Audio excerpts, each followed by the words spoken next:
దేవుని యొక్క ఉన్నతమైన నామానికి మహిమ కలుగును గాక. ఈరోజు రాత్రి మరొక సమయాన్ని దేవుడు మనకిచ్చి ఆయన సన్నిధిలో దైవ వర్తమానం కొరకు మనం సిద్ధపరిచినందుకు, వాక్యాన్ని విని వాక్య ప్రకారంగా మన జీవితాలను ప్రభు రాకడ కొరకు సిద్ధపరచుకున్నాం. దయచేసి అందరూ కూడా బైబిల్ తెరిచి దేవుడు ఈ దినం మనకి ఇవ్వబోతున్నది లేఖన వాక్యాన్ని పరిశీలన చేద్దాం. ప్రభు మనతో మాట్లాడినట్లుగా సిద్ధపడినాం. ఎందుకంటే దేవుని వాక్యము మన యొక్క ప్రతి శరీర ఆత్మీయమైన స్థితులను మనల్ని మార్చగలదు, బలపరచగలదు, నడిపించగలదు. అందుకే దేవుని వాక్యం మనకెంతో దినదినం అవసరమై ఉందని మీకు తెలియజేస్తూ ఉన్నాను. ఈరోజు దేవుడు మనకి ఇవ్వబోతుంది వర్తమానం. మనము ఏమి చేయవలసి ఉన్నది,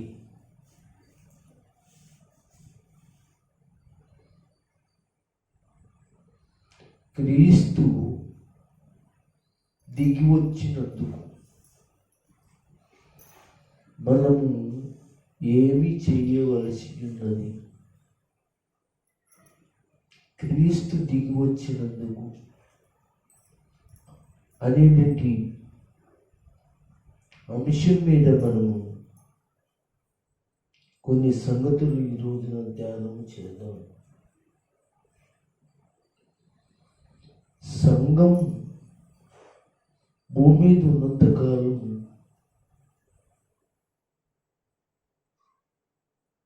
చేయవలసిన విషయాలు బైబిల్లో దేవుడు రాయించి ఉంచారు. బైబిల్లో అనేక సంగతులు మనకు నేర్పించి ఎలాగా జీవించాలో నేర్పించడానికి ఆయన మాటలు మనకు ఉంచారు. కనుక మనము ఏమి చేయవలసి ఉన్నది, క్రీస్తు దిగి వచ్చినందుకు జాగ్రత్తగా కొన్ని సంగతులు మనం తొందరగా చదువుకోవడానికి ఇష్టపడతాం.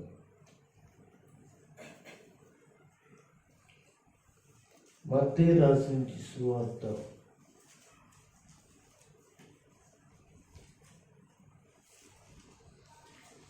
2వ అధ్యాయము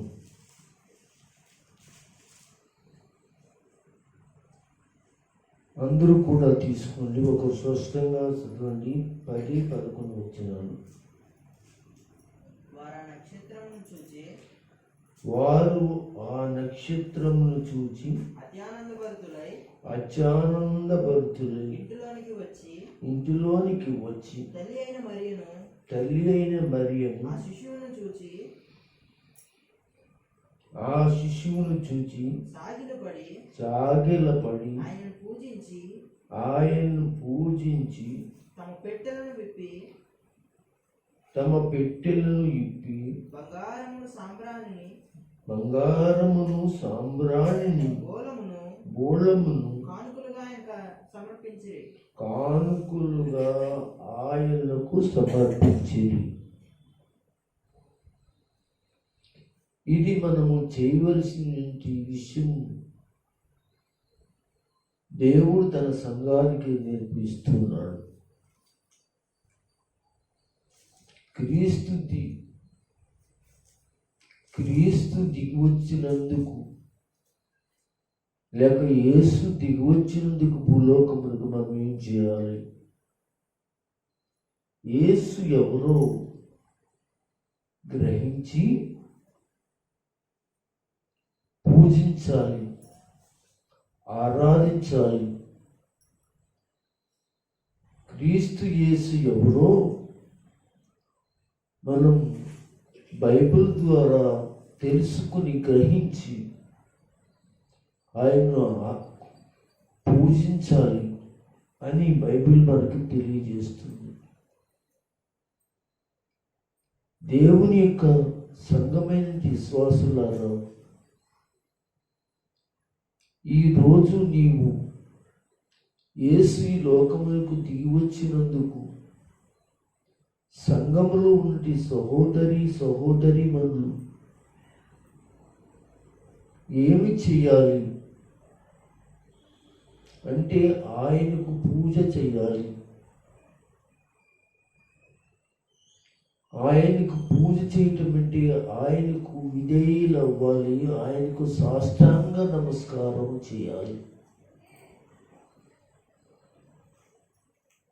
ఎందుకంటే ఆయన ఈ లోకంలో పూజింపదగిన దేవుడు. ఆయన స్తుతించబడిన దేవుడు. ఆయనకి తప్ప ఏరొక్కరికి ఆయన మహిమను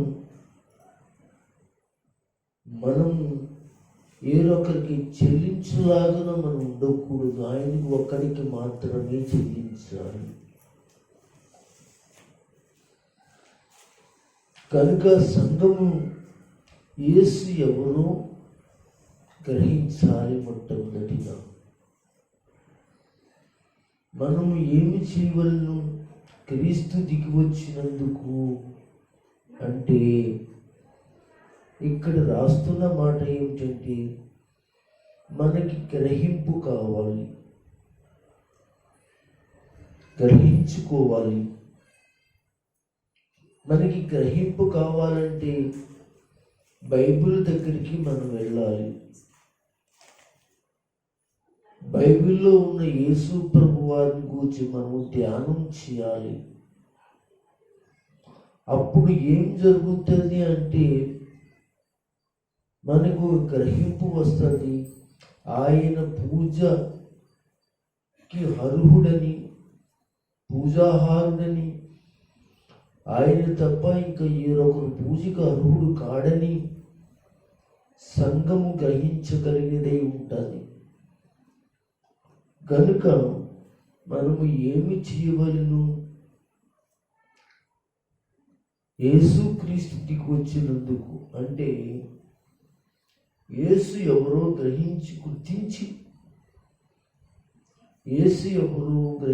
గుర్తించి పూజించాలి. రెండవ మాట ఏమిటి అంటే, రెండవ మాట కూడా చదువుదాం. మత్తయి సువార్త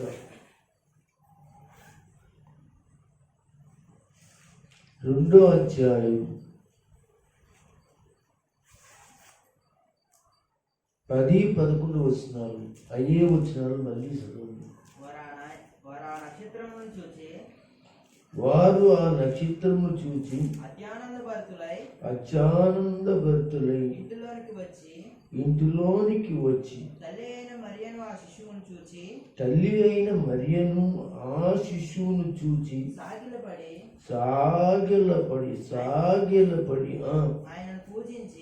ఆయన పూజించి తమ పెట్టెలను ఇప్పి బంగారమును సాంబ్రాణిని బోళమును కానుకలుగా ఆయనకు సమర్పించిరి. ఇది రెండవ మాట. క్రీస్తును హృదయములో చేర్చుకుని వారై ఆరాధించాలి.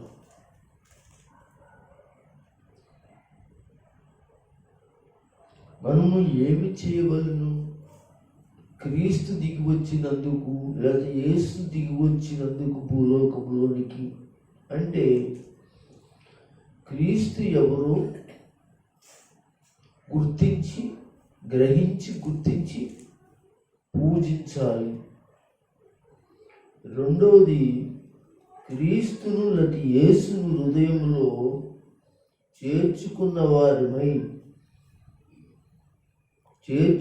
వారమే ఆరాధన చేయాలని ఇదే వాక్యంలో మనకి తెలియజేస్తుంది. ఇక్కడ ఒక గొప్పవారు అనబడినది పరిశోధికులు, జ్ఞానులైన వారు వచ్చి యేసు ప్రభుని ఆరాధన చేశారు. ఈ రోజున సంఘం అనబడిన మనం ఎంతటి వారమండి, ఏపాటు వారమండి. ఈ లోకములో గొప్ప గొప్ప వారు, జ్ఞానులైన వారు, సద్వరులైన వారు, అనేక విషయాలలో తెలివైన వారు, ఎంతోమంది శాస్త్రాలు ఎరిగిన వారందరూ కూడా యేసు ప్రభు దేవుడని ఆరాధన చేయటం జరుగుతూ ఉంది. అలాంటి ఆరాధన ఈ రోజున సంఘములో ఉన్నటువంటి వారు కోరుకోవాలని దేవుడు ఇష్టపడుతున్నాడు. ఎలాంటి ఆరాధన క్రీస్తు కోరుకుంటున్నాడు? హృదయములో క్రీస్తుని చేర్చుకున్న వారిమై, అంటే రక్షించబడిన వారిమై ఏం చేయాలంట? ఆరాధన చేయాలి. ఈ రోజున ఆరాధన చేయడానికి వచ్చినట్టు, లేక ఆదివారం ఆరాధనకు వచ్చినట్టు వారు, లేక ఆయా ప్రార్థనలో ఆరాధనలో దేవుని సన్నిధిని కూడుకున్న వారు ఎవరైతే ఉన్నారో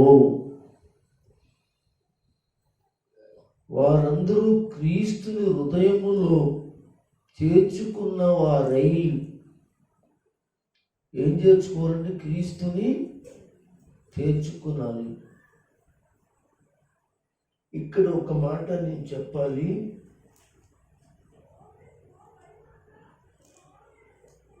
ఆయన తల్లియు మరియు ఆయన శిష్యులు చూచి ఆయన శిశువును చూచి ఆ శిశువును చూచి సాగిలపడి ఆయన పూజించి తమ పెట్టెలను ఇప్పి, ఏం పట్టండి? పెట్టెలు. పెట్టి అనగా వారి హృదయాలు. అంటే దేవుని ఆరాధించడానికి సంఘము ఏమి చేయాలి? హృదయాలను ఇప్పాలి. ఆయన బంగారం, ఆయన దైవత్వము కలిగిన వాడని హృదయాన్ని ఇప్పి ఆరాధన చేయాలి. బోళం ఆయన కొరకై శ్రమపడటానికి శ్రమపడినది యేసు ప్రభువారని హృదయంలో ఆయనను చేర్చుకుని ఆరాధన చేయాలి.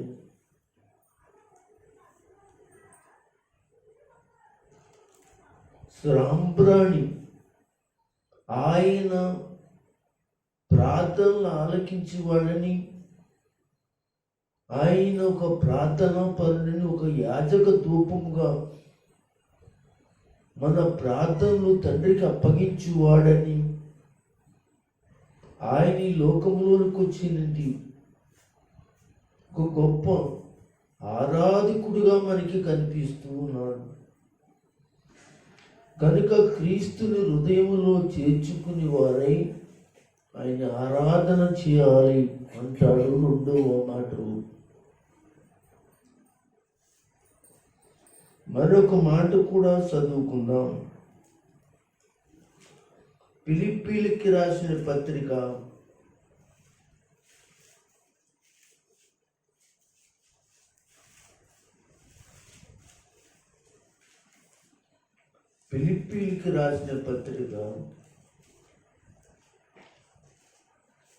2వ అధ్యాయంలో 3వ మాట ఏమిటి అంటే, దేవునితో సమానముగా ఉండే భాగ్యమును విడిచి దిగి వచ్చినందుకు ఆయనను హృదయపూర్వకముగా ఆరాధన చేయాలి. ఏమంటున్నాడు? మూడవ మాట ఏమిటంటే, మనం ఏం చేయవలసి ఉన్నది? మనం ఏమి చేయవలసి ఉన్నది? క్రీస్తు ప్రభువారు భూలోకమునకు దిగి వచ్చినందుకు, లేక లోకమునకు దిగి వచ్చినందుకు మూడవ మాట, ఆయన దేవునితో సమానుగా ఉండే భాగ్యాన్ని విడిచిపెట్టి దిగి వచ్చినందుకు ఆయనను మనం ఏం చేయాలి? హృదయపూర్వకంగా ఆరాధన చేయాలని ఫిలిప్పీయులకు రాసిన పత్రిక 2వ అధ్యాయంలో 6వ వచనమును 7వ వచనము దేవుడు చెప్తాడు. ఆయన దేవుని స్వరూపం కలిగిన వాడై ఉండి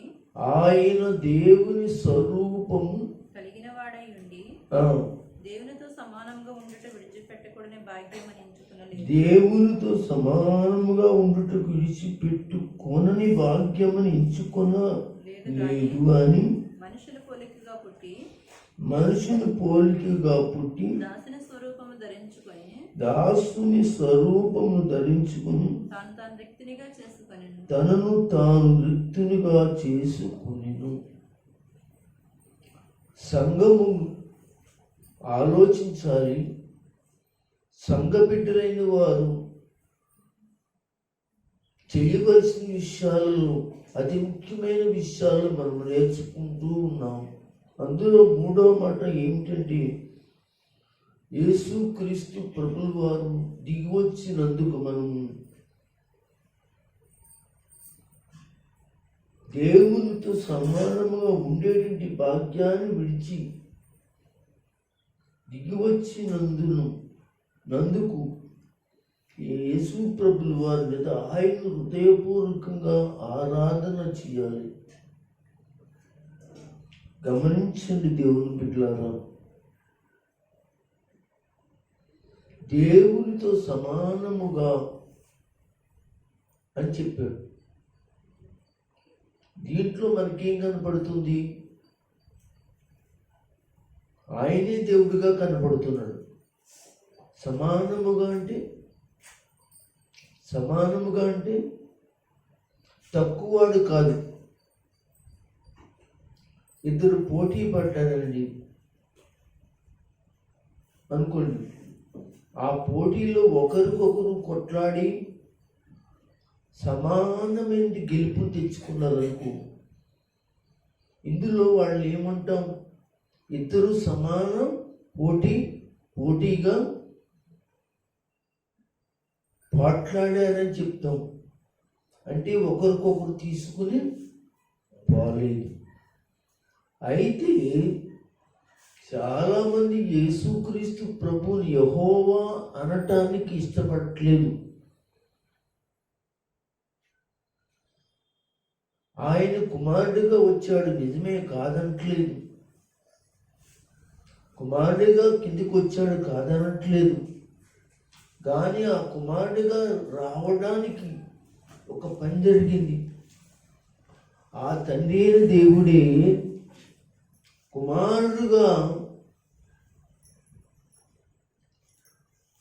విడిచిపెట్టుకున్న భాగ్యం, పరలోకమును దేవుని మహిమను విడిచిపెట్టుకున్న భాగ్యమును కాక ఆ తండ్రిలో సగభాగమైన వాడుగా, కుమారుడి స్థితిగా, కుమారుని యొక్క పరిస్థితిగా లోకానికి పరిచయం చేసుకోవటానికి దేవుడు తన వ్యక్తినిగా, మనుషుని పోలికగా ఆయన పుట్టాడు. అయితే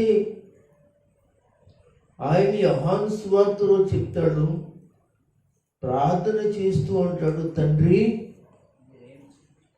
తండ్రి పూర్వము నేను నీ వద్దనున్న మహిమ మరలా నాకు దయచేయము, లేక ఆ మహిమలోనికి వచ్చినట్లుగా చేయము. ఆ మహిమే తండ్రి మహిమ. ఆ మహిమ ఎవరంటే తండ్రి. ఆ తండ్రిలో నుండి వచ్చినటువంటి కుమారుడు ఏంటంటే మహిమ. అయితే ఇక్కడ విడిచిపెట్టుకోని భాగ్యం అది.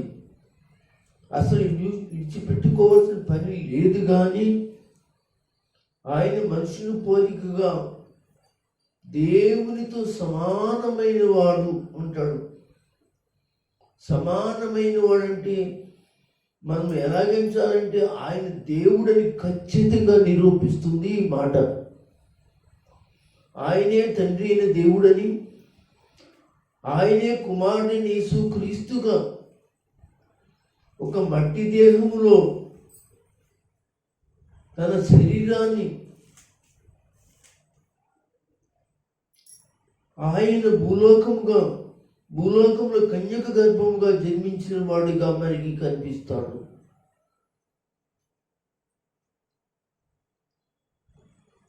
ఆయన దేవుని బిడ్డల దేవుని వాక్యములో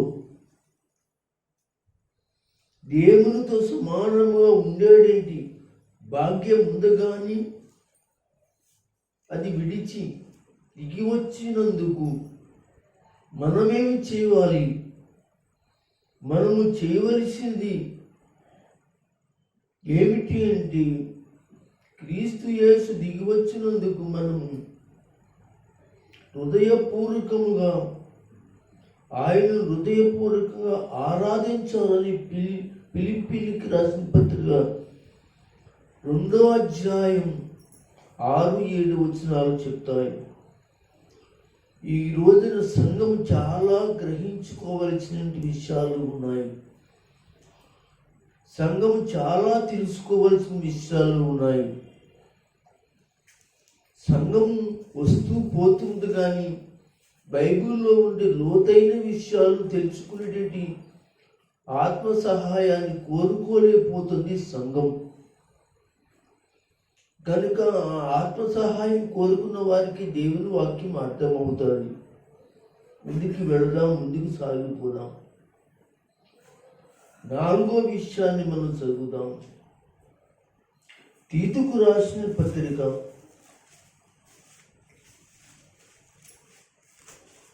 అపోస్తలుడైన పౌలు రాసిన తీతుకు రాసిన పత్రిక, తిమోతిలకు 2వ పత్రిక, తర్వాత ఉండేది పత్రికే తీతు పత్రిక.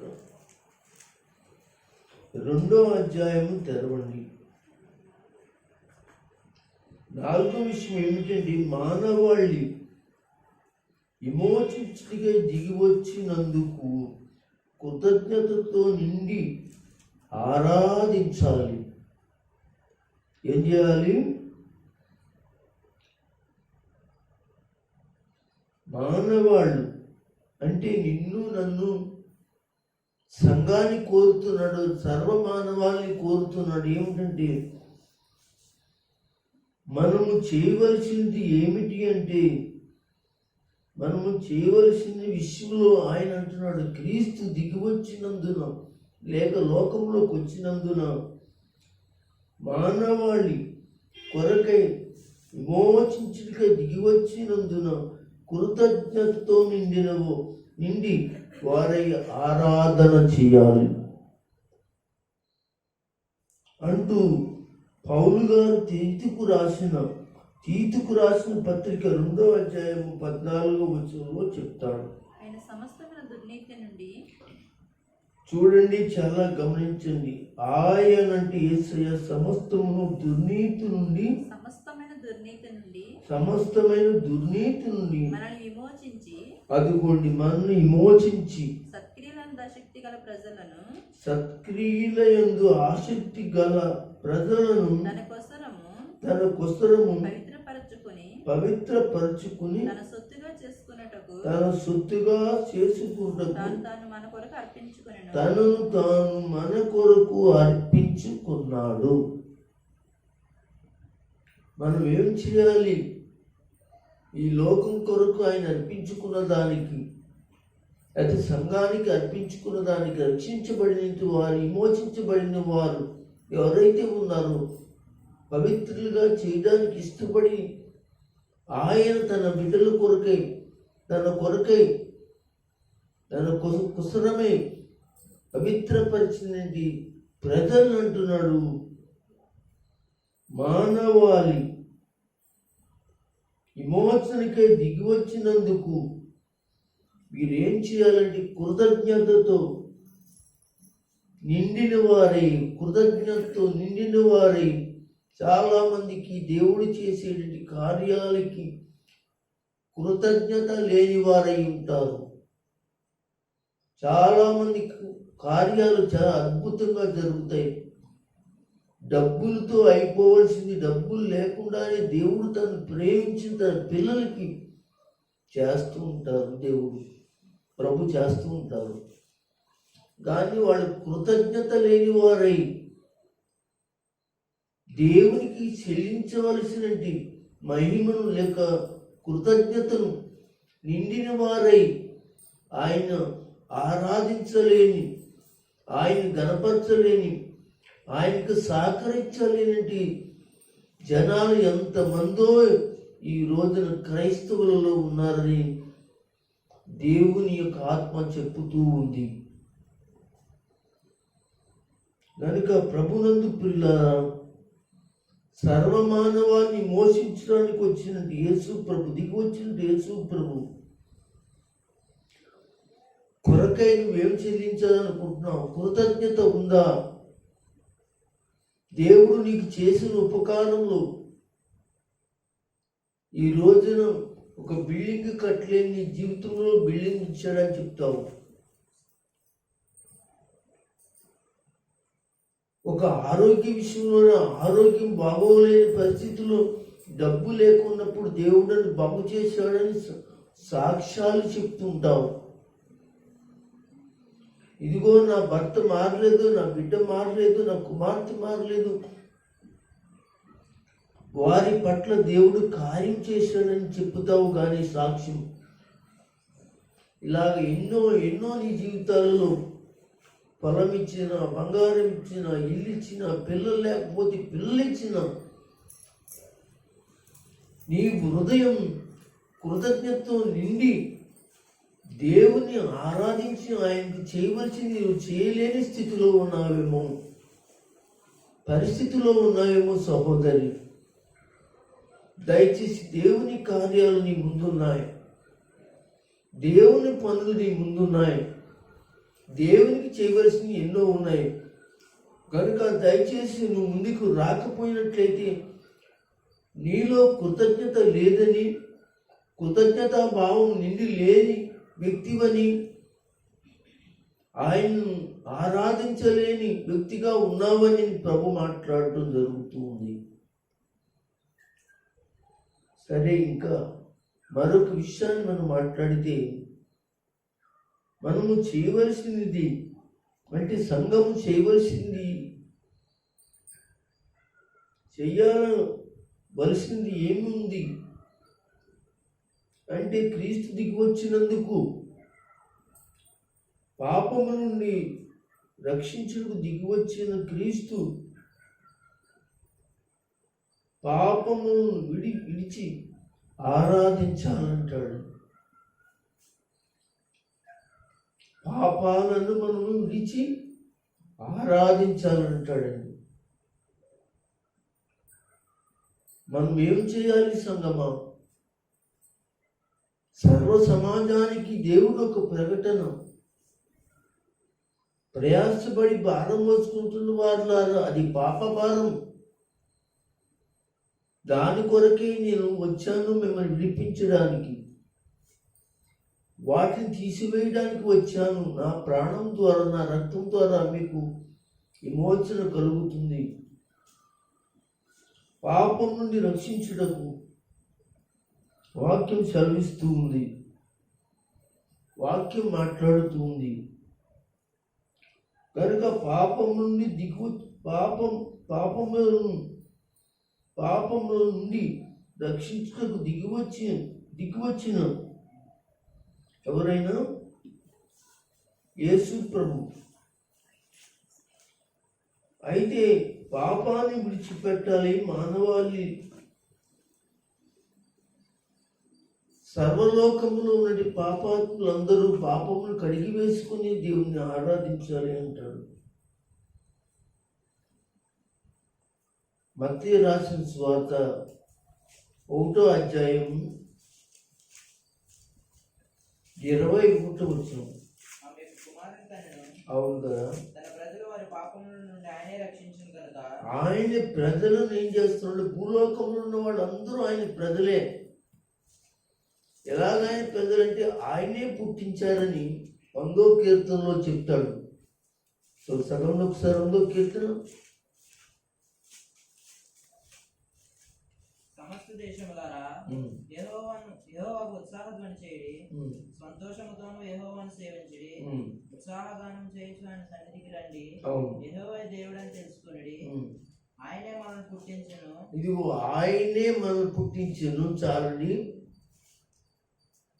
ఆయనే మనం పుట్టించెను. అందుకని ఆయన సర్వభూమిలో ఉన్నటి ప్రజలందరికీ ఆయనే పుట్టించాడు కనుక, ఆయనే దేవుడై ఉన్నాడు కనుక, లోకమంతా పాపంలో ఉంది కనుక ఇడిపించడానికి దిగి వచ్చిన ఆ ప్రభు మాట విని ఆయన కొరకు ఆయన చేసిన శిలువ త్యాగాన్ని జ్ఞాపకం చేసుకుని ఆ పాపము నుంచి బయటికి రావాలని, నువ్వే పాపం చేస్తున్నావో, ఏ అక్రమం చేస్తున్నావో, ఏ అన్యాయం చేస్తున్నావో అటువంటి వాటిని విడిచిపెట్టి, పాపమును విడిచిపెట్టి ఆరాధనను ఆయనకు చేసి ఆయన గణపరచాలని ప్రభు చెప్తాడు.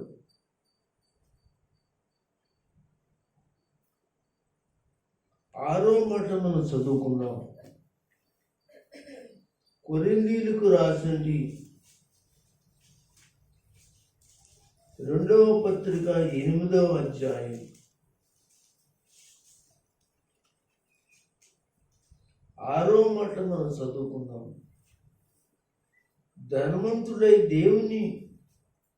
ధనవంతుడైన దేవుడు నీ కోసము దరిద్రుడైనందుకు కృతజ్ఞత కన్నీళ్లతో ఆయన్ను ఆరాధన చేయాలని బైబిల్ చెప్తుంది. 8వ అధ్యాయం 9వ వచనం. మీరు మన ప్రభు అయిన యేసు క్రీస్తు కృపను మీరు ఎరుగుదురు గనుక, కొరింథీ సంఘంతో మాట్లాడుతున్నాడు. ఆయన ధనవంతుడై ఉండి మీరు ఇగో మీరు తన అనగా దరిద్రులై ఉన్న వలన ధనవంతులు కావాలని దరిద్రులైన మీకోసం మీ నిమిత్తం దరిద్రుడాయను. ఎంత భాగ్యం అండి మనకి. అందుకే దేవుడు మాట్లాడుతున్నది మాట, ధనవంతుడైన దేవుడు నీ కోసము దరిద్రుడైనందుకు కృతజ్ఞత కన్నీళ్లతో ఆయన ఆరాధన చేయాలి. అలాంటి ఆరాధన ఉందా? నిన్ను పైకి తీసుకురావాలని, నిన్ను మంచి స్థితిలో ఉంచాలని, ఆయన దగ్గర నుండి మంచి కృపలు నీకు ఇచ్చి నిన్ను చక్కటి వాడిగా చేయాలని ఒక గొప్ప మహనీయుడు, గొప్ప దేవుడు ఆయన. కనుక నీ జీవితంలో కన్నీటి ప్రార్థన కృతజ్ఞతతో నిండి ఉందా, ఆరాధన ఉందా అని దేవుడు కోరుకుంటాడు.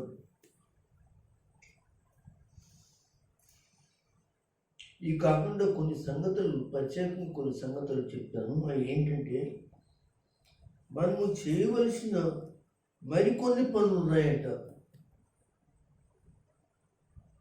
ఇప్పుడు చెప్పినవే కాకుండా మనం చేయవలసిన మరికొన్ని పనులు ఉన్నాయంట. అవి ఏంటంటే, ఆకలితో ఉన్న వారికి, ఎవరికండి? ఆకలితో ఉన్న వారికి క్రీస్తు పేరట ఆకలి తీర్చాలి.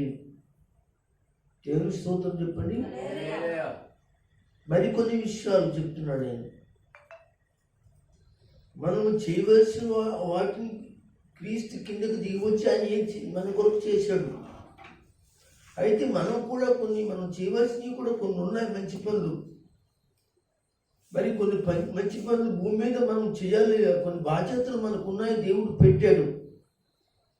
మనం రక్షించబడటం, బాప్తీసం తీసుకోవడం, సంఘంలోకి వెళ్ళడం, పాటలు పాడి ప్రార్థన చేయటం కాదు, కానీ ఆ యేసు పేరట మనం చేయవలసినవి కూడా కొన్ని ఉన్నాయి. వాటిలో ఒకటి ఏంటంటే, ఆకలితో ఉన్నవారికి క్రీస్తు పేరట ఆకలి తీర్చాలి. మత్తయి సువార్త 25వ అధ్యాయం. మత్తయి సువార్త 25వ అధ్యాయం 35వ వచనం చదవండి. నేను ఆకలి గుంటిని యేసే అంటున్నాడండి. నేను ఆకలి గుంటిని, మీరు నాకు భోజనం పెట్టారు. నాకు దాహంగా ఉంది, నాకు మంచినీళ్ళు ఇచ్చి తిని, పరదేశునై ఉంటిని, నన్ను చేర్చుకుంటిరి. ఇదిగో బట్టలు లేక దిగంబరినై ఉండి గజగజ వణుకుతూ ఎండకి ఎండుతూ ఉన్నాను. నాకు బట్టలు ఇచ్చారు కప్పుకోవడానికి. రోగినై ఉంటిని, ఇదిగో చాలా జబ్బుతో ఉన్నాను, నన్ను చూడడానికి వచ్చారు.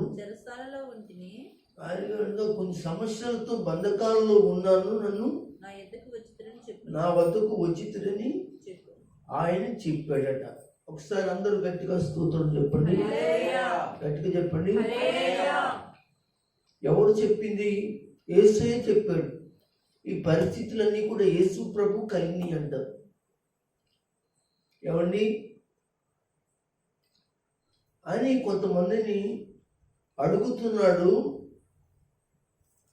ఎక్కడంటే ఎత్తబడింది సంఘం, ఎత్తబడింది ప్రజలు మయాన ఏం చేస్తున్నాడు? పిలిచి అడుగుతున్నాడు. అప్పుడు ఆయన ఉన్నారంట. చదవండి. నేను ఆకలి కొంటిని, మీరు నాకు భోజనం పెట్టితిరి. దప్పి కొంటిని, నాకు దాహం ఇచ్చిరి. పరదేశునై ఉంటిని, నన్ను చేర్చుకుంటిరి. దిగంబరినై ఉంటిని, నాకు బట్టలిచ్చితిరి. రోగినై ఉంటిని, నన్ను చూడవచ్చితిరి.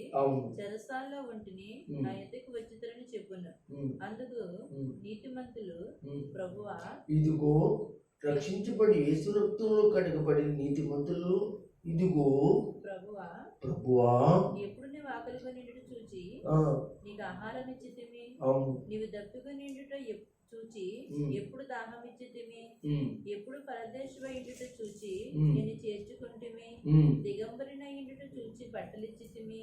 ఎప్పుడు రోగువై ఇండుటేనను చెరసాలలో ఉండుటేనని చూచి నీ ఎద్దకు వచ్చితమని ఆయన అడిగాడు. చూడండి, అడగగానే ఆయన చెప్పిన సమాధానం మంచి సమాధానం అండి. అందుకు యేసు క్రీస్తు రాజు, నా సహోదరులు, ఇదిగో భూమిలోకంలో మిక్కిలైనది నా సహోదరులకి మీరు ఇవన్నీ ఒకనికి మీరు చేసితిరి కనుక నాకు చేసితిరి నిత్యంగా. హల్లెలూయా. మనము చేయవలసిన కొన్ని పనుల్లో ఇదొక పని. ఆకలితో ఉన్న వారికి క్రీస్తు పేరట ఆకలి తీర్చారు అన్నమాట. అది ఎవరికి తీర్చారు? భూలోకంలో ఉన్న వారికి తీర్చారు. అది ప్రభాన్నాడు, అది నాకే తీర్చారని చెప్తున్నాడు. మనం చేయవలసిన మరి కొన్ని పనుల్లో ఇంకొక మాట కూడా చదువుదాం. 25వ అధ్యాయం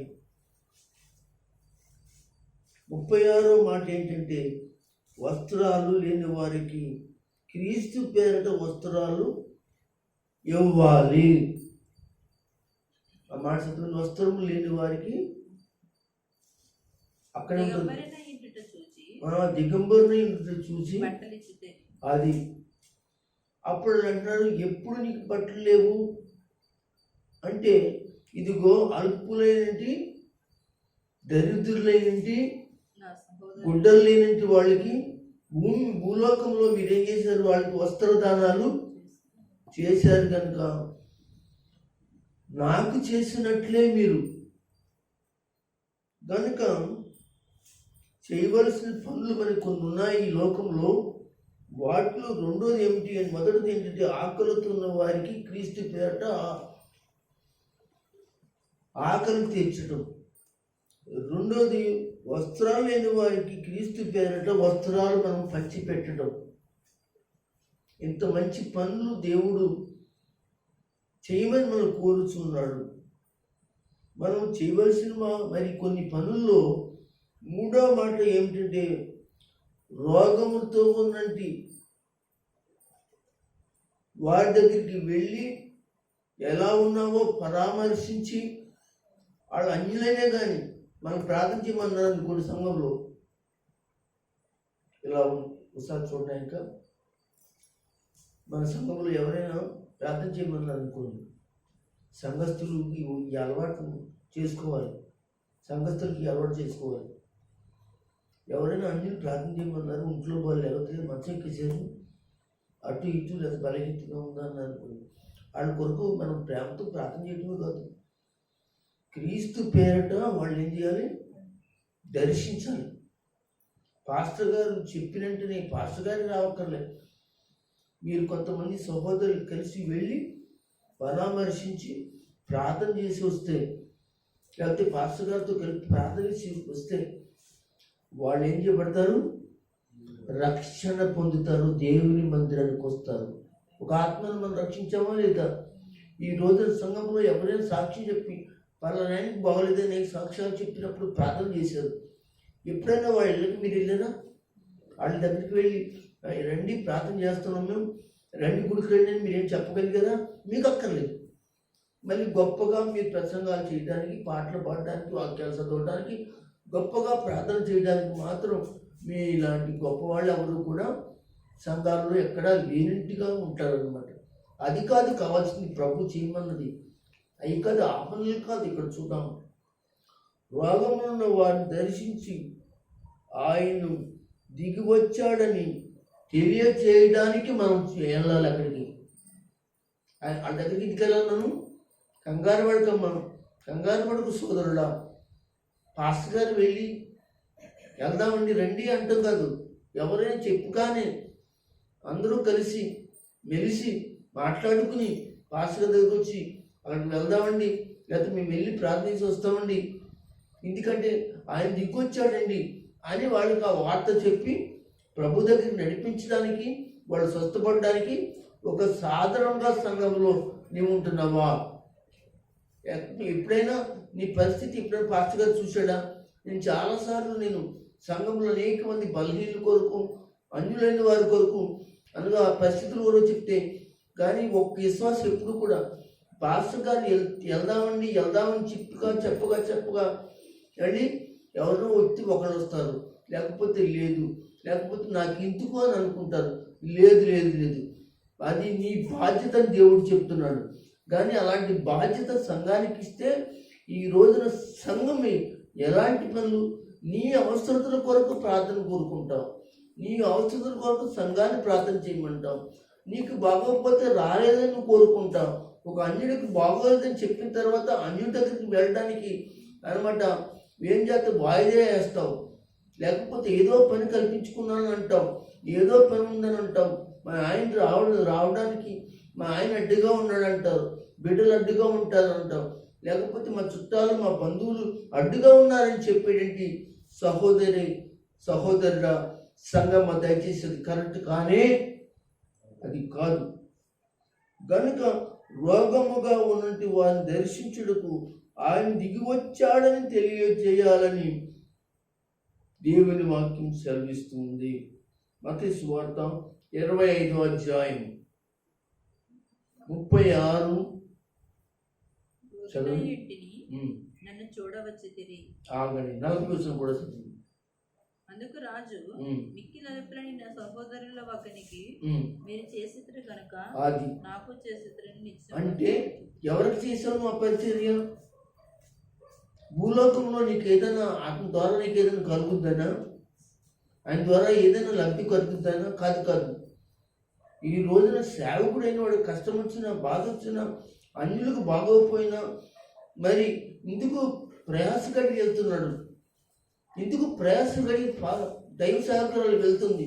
తనకు కష్టం వచ్చినా, తనకు బాధ వచ్చినా, తన పనున్నా కానీ సంఘం ఎప్పుడైనా ఏకీభవించి వెళ్ళి వాళ్ళకి యేసు ప్రభు వచ్చాడండి, దిగొచ్చాడండి, మీకు మీ సువార్త చేయడానికి వచ్చాను, ప్రార్థన చేయడానికి వచ్చాను, రెండని నడిపించేటువంటి భావాన్ని నువ్వు ఎప్పుడైనా నిండి ఉన్నావా?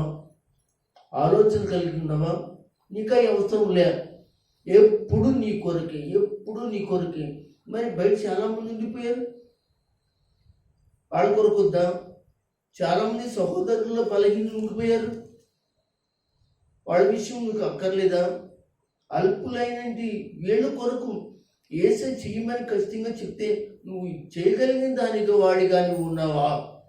ఈ వాక్యాలు నీకు అక్కర్లేదా? నీకు అనుకూలమైన వాక్యాలు చెప్పే కాడికి వెళ్తాం, నీకు అనుకూలమైన వాక్యాలు చెప్పేటి వాడిని మెచ్చుకుంటాం.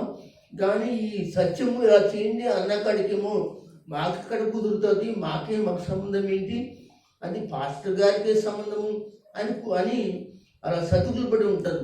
ఇక్కడ నాకు పాస్టర్ గారికి సంబంధం అని చెప్పలేదు. ఈ నా సహోదరుల్లో మీరు ఎవరు సంఘంలో అనగా భూలోకంలో ఎవరైతే సంఘంలో ఉన్నారో, బయట వారు ఉన్నారో వారి మీ సహోదరులు నీకే చెప్తున్నాడు, అది దైవజనుడు కాదు. నువ్వు ఎప్పుడైనా ఆలోచన చేసావు ఇలాంటి వాక్యాలు? ఇలాంటి వాక్యాలు నీ జీవితంలో ఎప్పుడైనా నువ్వు హృదయంలో పెట్టుకుని దేవుని పని చేయడానికి చేసావా? గొప్పగా దేవునికి ఏదో చేస్తే ఏంటి లాభం? ఎన్నో ఉపవాసాలు చేస్తున్నావు చెప్తున్నావు, ఎన్నెన్నో సాక్ష్యాలు చెప్తానని చెప్తున్నావు. అనేక మంది జీవితాల్లో దేవుడు కార్యం చేస్తుంటే తిరిగి వాళ్ళని నడిపించలేని స్థితిలో ఉన్న వాళ్ళు కూడా ఉన్నారండి. సరే పాస్టర్ గారు రాలేని పరిస్థితుల్లో ఉన్నారేమో, వాళ్ళకి సువార్త చేశాం కదా, యేసుని చెప్పాం కదా, యేసు గురించి మాట్లాడాం కదా, నేను కూడా వెళ్ళాను కదా, మేమందరం ప్రార్థన చేసాం సక్సెస్లో, ఆవిడ బాగుపడింది, రక్షించబడింది, మందిరానికి నడిపించడానికి. మళ్ళీ నువ్వు ఒకసారి టచ్ చేస్తున్న వాళ్ళని నడిపిస్తున్నావు, మా పొరపాటు అంటున్నాడు. నాకు ఇంటికి లేదు నన్ను చేతికి పిలిపేసుకుంటున్నావు కదా. దయచేసి అలాంటి పని మంచిది కాదు, సహోదరులకి సంఘానికి మంచిది కాదు. మనం చేయవలసిన పనుల్లో 4వ పని ఉంటుందండి. అదేంటంటే బైబిల్లోనే రాయబడింది, అనేకులు నీతి మార్గంలో నడిచినట్టు నక్షత్రములు వలె నీవేం చేయాలంటే వాళ్ళని దేవుని దగ్గరికి నడిపించాలి. నక్షత్రం వల్లే కావాలి. అనేక మంది నీతి మార్గంలో నడవడానికంటే నువ్వు నక్షత్రంగా మారిపోవాలట. మా చిన్నప్పుడు ఆడుకుంటూ 5 దాటిన తర్వాత 6ంటికి బయట ఆడుకుంటుంటే చందమామ బయట కనపడింది. పిల్లలందరూ కలిసి ఏం చేసేవాడు అంటే పరిగెత్తేవాడు. ఆడట్టు పరిగెడుతుంటే చందమామ అటు వెళ్ళినట్టు ఉండేది. నేను ఇలా పరిగెడుతుంటే చందమామ పై ఇటు నాకు కూడా అవుతుంది, నీకు కూడా అట్లేదు, నాకు కూడా అవుతుంది, కూడా వచ్చి కాదు నాకు కూడా అవుతుంది అనుకునేవాడు. అంటే నీతి మార్గంలో నడిచే వాళ్ళకి నువ్వు ఎలా కనిపించాలంటే ఒక నక్షత్రం వలె అయి ఉండాలి. అంటే ప్రకాశిస్తున్న వ్యక్తి వలె నీవు ఉండాలి అని ప్రభు నిన్ను ఆ విధంగా చేయడానికి ఆయన కృపనికి ఇవ్వబోతున్నాడు. అయితే మనం చేయవలసిన వాటిలో ఇదొకటి అన్నమాట అండి. కనుక అనేకులు నీతి మార్గం నడిచి తర్వాత నక్షత్రం వల్లే నీవే కావాలి, నక్షత్రం వల్లే నీవే కావాలి అంటూ మత్తయి సువార్త 2వ అధ్యాయం 9వ వచనంలో చెప్తారు.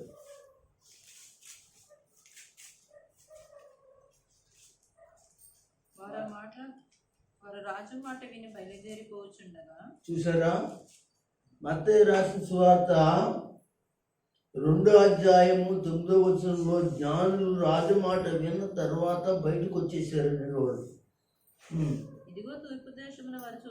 ఇదిగో వాళ్ళు చూసిన నక్షత్రం మరలా ఏం కనపడింది అంటే వాళ్ళకి యేసు ఉండి చోటకి ఆ నక్షత్రం నడిపించిందంట.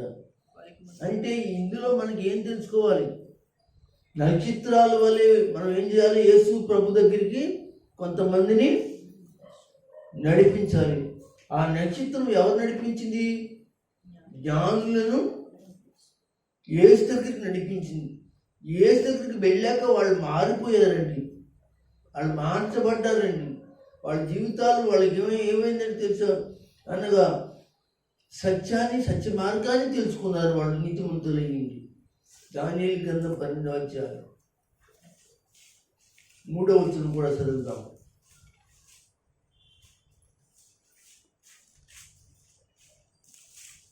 దానియేలు గ్రంథం 12వ అధ్యాయం 3వ వచనం కూడా చదువుతాం. బుద్ధిమంతులైతే ఇదిగో సంఘములో సహోదరులు అనగా బుద్ధిమంతులైతే ఏం చేస్తారు? ఆకాశ మండలంలోని జ్యోతులను పోలిన వారై వారిని ఏమన్నాడు?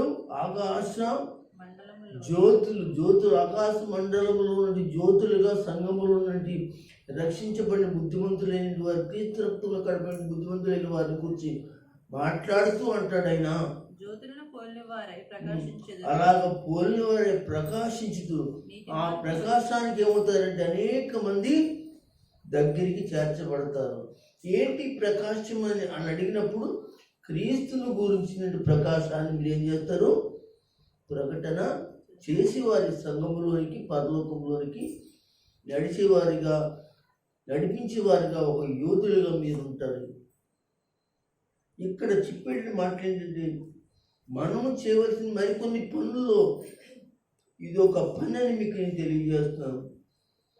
కనుక మనము చేయవలసినవి క్రీస్తు దిగి వచ్చినందున ఇవన్నీ చేయాలి. ఇందాక చెప్పినవి మరి ఇప్పుడు చెప్పినవి మనం చేయవలసినవి ఏమిటి అంటే క్రీస్తు దిగి వచ్చినందున బైబిల్లో ఈ వాక్యాలన్నీ కూడా మన జీవితంలో మనం చేయవలసిన వారుగా భూలోకంలో బ్రతికినంతకాలం, సంఘంలో జీవించినంతకాలం మనం వాక్యానుసారం ఇలా చేసి అనేక మందిని ప్రభు దగ్గర నడిపించి ప్రభు రాకడి కొరకైతే సంఘంలో మనం కూడా గొప్ప యోధులుగా, ఆశీర్వాదకరమైన బిడ్డలుగా, నక్షత్రాలు వలె ప్రకాశించి ప్రభు కొరకై సిద్ధపడదాం. సంఘం అలాగా ఉందాం, అనేక మందిని నడిపిద్దాం. దేవుడు ఈ మాటలు మనందరి ప్రభు దీవించును గాక. ఆమేన్.